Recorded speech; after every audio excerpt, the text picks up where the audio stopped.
Hey guys, welcome to a new video. You guys see the title. Today I'm going to be sharing with you guys behind the scenes how I blew up my print-on-demand businesses. How did I go in and within a period of a few years go from making nothing to thousands of dollars a month.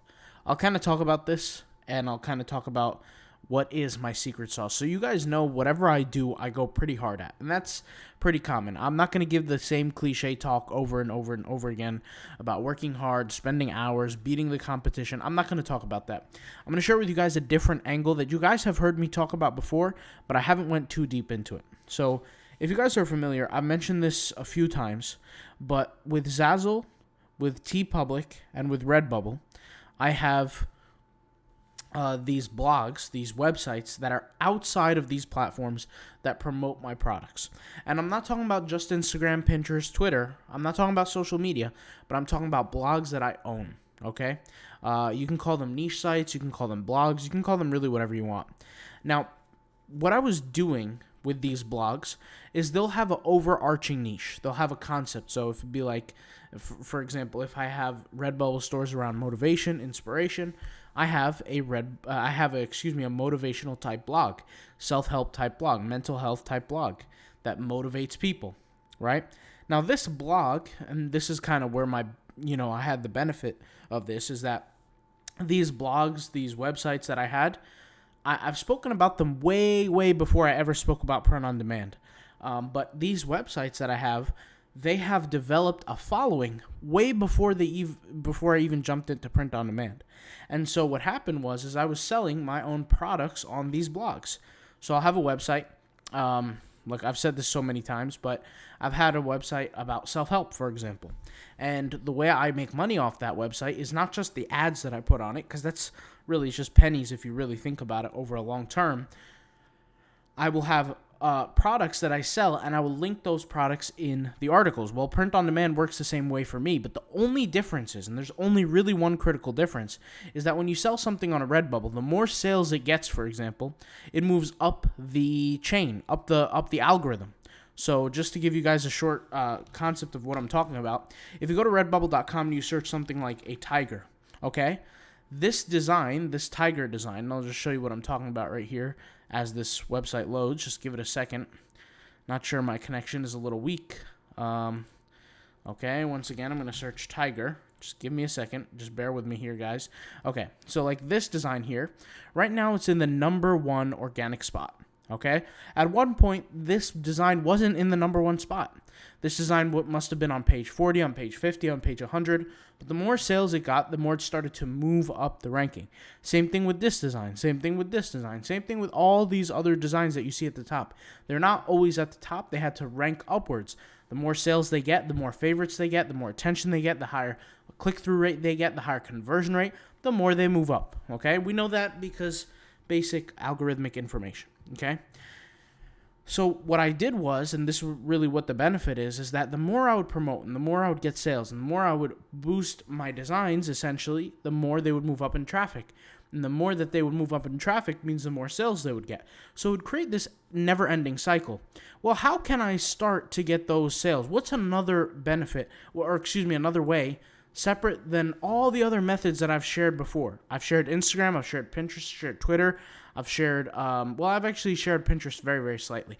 I'm working on Pinterest behind the scenes, but I've shared Twitter, shared Instagram very heavily. I've shared doing the whole tagging and finding the right tags and creating more. I shared all that. One thing I haven't shared is creating niche sites. So creating a niche site or creating a blog, right? And I've shown how I did this before, but what I used to do is with my virtual assistants, obviously I can't do everything. So with my virtual assistants, I would hire them to write articles. And what I noticed was that my virtual assistants were getting paid a certain amount for the week, right? And it was a very good amount. It was more than what more than market value. But the problem was that I noticed is they would be slow. They would give me excuses as to why they were slowing down with their work. And I thought, what's one way I could speed things up dramatically? Well, I can give them an artificial intelligent writing tool for them to do the work for me. And so that's where I discovered this software called Jasper. Now, Jasper is one of the probably most well-known softwares out there. I paid on a monthly basis because I had virtual assistants in and out, writing these articles for me. And I never really could depend on the same 10, 20 virtual assistants. It was always some are in, some are out, some are in, some are out. So, and I always had to, waste time teaching them, training them on how exactly I want the articles done, because if they're not done properly, they're not going to benefit me, etc. And I used to spend hundreds, if not thousands of dollars every single month doing this. Now, mind you, I think you guys have heard me say this before, but I have a portfolio of over 40 websites online. 40 websites that generate traffic. Some I've sold, some I've kept, the whole thing. But over 40, okay? And you can just imagine how much I'm spending. Then, relatively recently, a couple weeks ago, Bots and Apps, I wouldn't say a couple of weeks ago, I'd say a few months ago actually, Bots and Apps released this franchise business, this franchise deal. And really what that is that you get to essentially use their products, brand them under your own branding, and resell them. Now, I wish I had known about this earlier from when I had first known about it, because then, obviously I would have promoted my own products as opposed to promoting things that you guys see here on the channel, but didn't get a chance to do that. But what I did get a chance to do is I got the chance to buy up a few of these products and sell them under my own name. One of those products is this product, the AI writing tool. And yes, I did spend $5,000 on this tool specifically. I did get a deal on other tools, but for this tool, I did spend $5,000. Now, what this tool is you guys may have seen one of my last videos, but this tool is an AI writing tool. It's an artificial intelligent writing tool. The only difference between this tool and Jasper is that Jasper is going to charge you for whether you use the words or not, they're going to charge you. Whether you're going to use the tool or not, they're going to charge you a certain amount every month. And they charge you dramatically more than what it actually costs them to run the program. Now, I have basically the same thing. It's pretty much identical. The only difference is it doesn't have all this fancy back end and all that. Basically the exact same product, except I'm spending pennies on the dollar. And I'll explain how I'm spending pennies on the dollar. So if I just go to my Vivaldi browser, so I can show you guys what I'm talking about, and I have every app of mine that's important installed on Vivaldi, which is a browser they recommend using. It provides like the best results or whatever. Vivaldi, the tool here, you could see here I have the tool in my browsers. You can literally see, let me turn it off, then turn it back on, and click on it again. You could see here I have the tool, Typewriter Pro. Now, the only difference about this tool is that I'm actually not being charged. Here it says $29.99 a month, and yes, I have my own tool, but what I am actually paying for, which is the main thing that actually matters, is the OpenAI user key. OpenAI is a website that actually is the engine behind the artificial intelligence. Jasper uses it. Every company uses it. Right? They all use it, and they pay a fee depending on how many articles are written or how many words are written.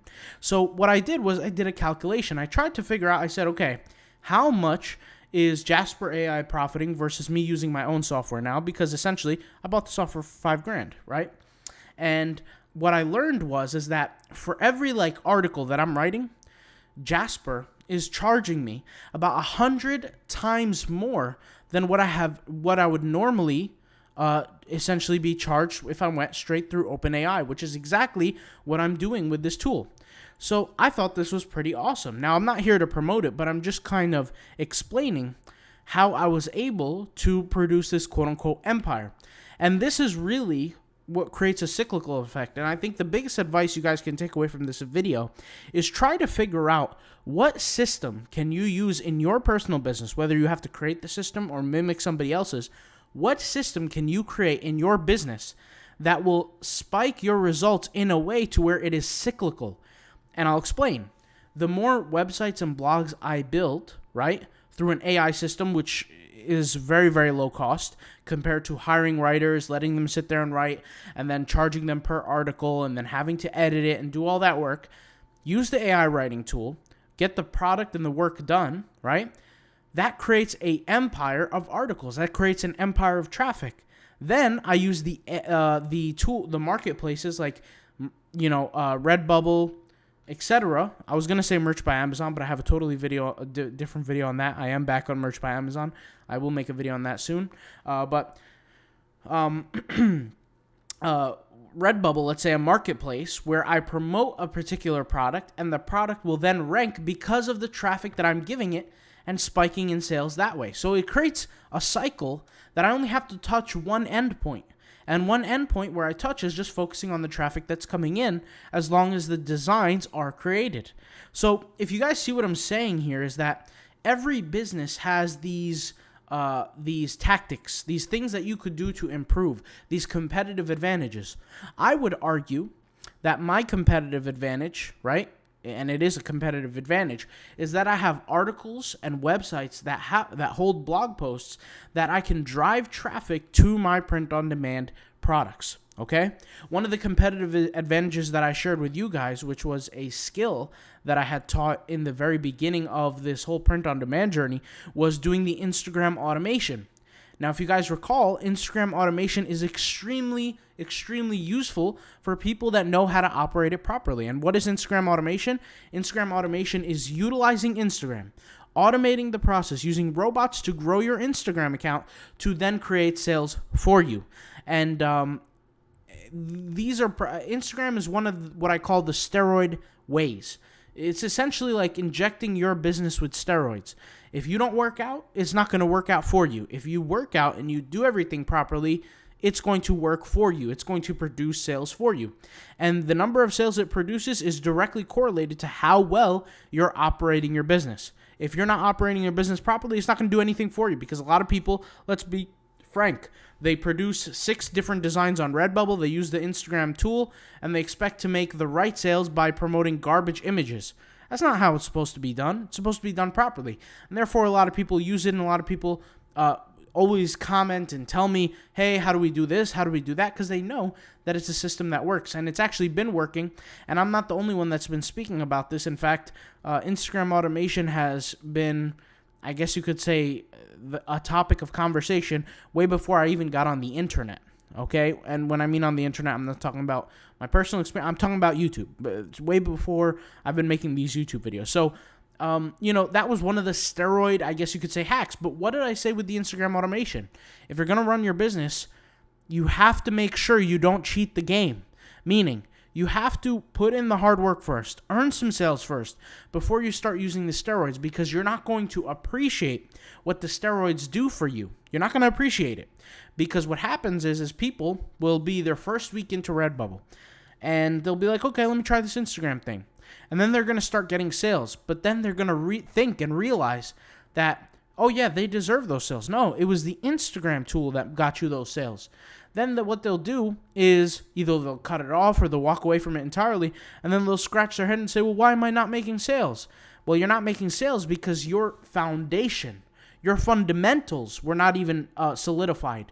You're not operating in the correct way to begin with, right? So with all these tools, with all these hacks, with all these things, make sure that the fundamentals are correct and find a way to inject these tools, or these, not even just tools, these systems, inject them into your business so they can create a cyclical effect of success for you, as opposed to using a tool as a quote-unquote hack, getting some sales, making some money here and there, and never really learning some real business skill out of it. All right?